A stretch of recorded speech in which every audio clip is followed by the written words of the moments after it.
Hey guys, welcome back. So this is gonna be the last video of the evening for you. Getting a little chilly out. I went to Blackwater State Park and just went to the gate and rode around. There's a couple bridge crossings, um, but I decided to head back because I really don't have the right gear on for it being so chilly.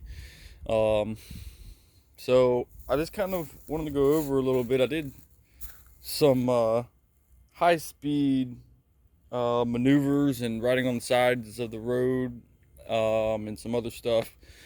And there was a trail that was really hilly, and I just kind of wanted to see how well the suspension handles. So I've kind of got it pinpointed on what Honda's trying to do here with this bike, guys. So everywhere on YouTube, you're going to hear somebody complain about how soft the suspension is. I'm probably close to 200 pounds, and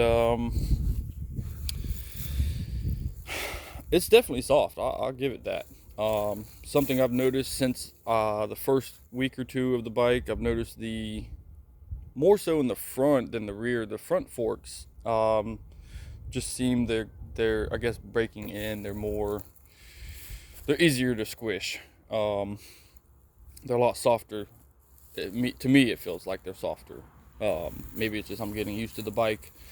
So I started thinking about all the track bikes and stuff I've done a lot of trail riding on when I really meant for a track. 250R, it's a 2010 Honda CRF 250R. And those bikes super fun to jump. You know, the suspension is really stiff, and so when I'm driving this bike and I'm whipping around to these state parks off roads, you know, and all this cool trails, I can sit down on the seat about 85% of the time, unless I'm getting in some rough stuff and I'm going fast. Um, I would say the downfalls to the suspension are, if you're a heavy guy like me, if you were to jump it, it's going to bottom out. It's not really good for the bike. So, and then the shock really is not adjustable. Here it is in here. Just, just a cheap shock. So really, if I was to switch the shocks, I wouldn't go a whole lot stiffer. I mean, I would definitely want a shock that's adjustable on dampening and everything. But I really am not too upset with Honda in this shock, besides the fact that it's not adjustable. Because for what it's meant for, from just cruising down the road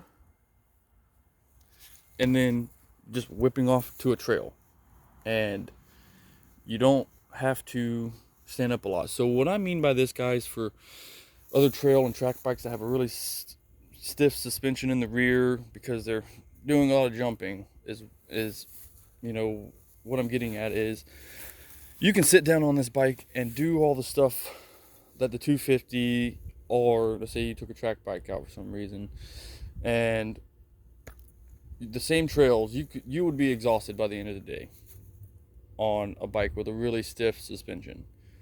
Um, your legs would be wore out if it's not something you're used to. Um, so I think Honda really did a good job, except for it not being adjustable.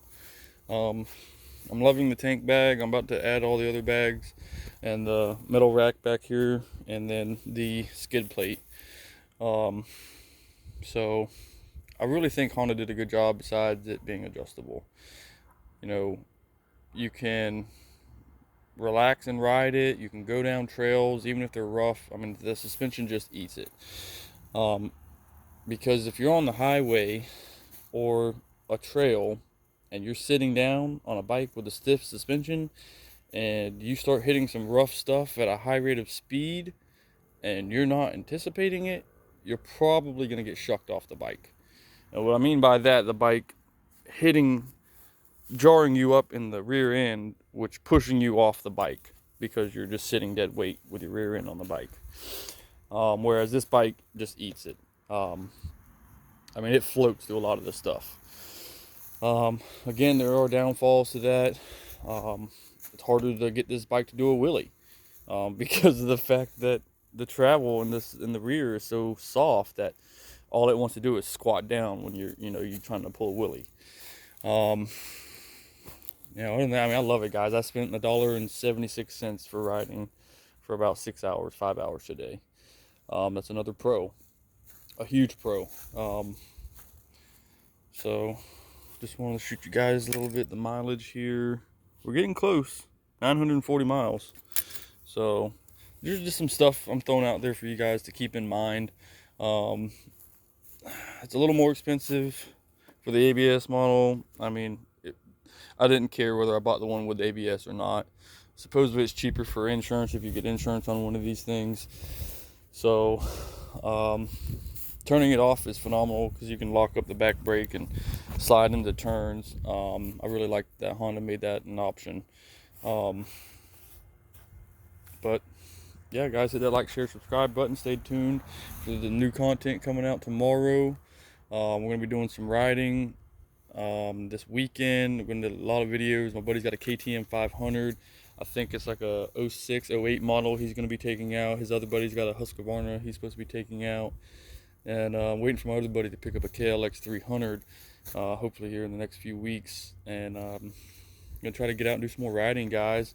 Like I said, if you guys want to, meet up and join with us, shoot something in the comment boxes here. I try to view them, most of these comments every night, and get a reply back to you on where we're going to meet up. So again, hit that like, share, subscribe button. Tell your buddies, share this channel, guys. I appreciate everything. Have a good day. God bless.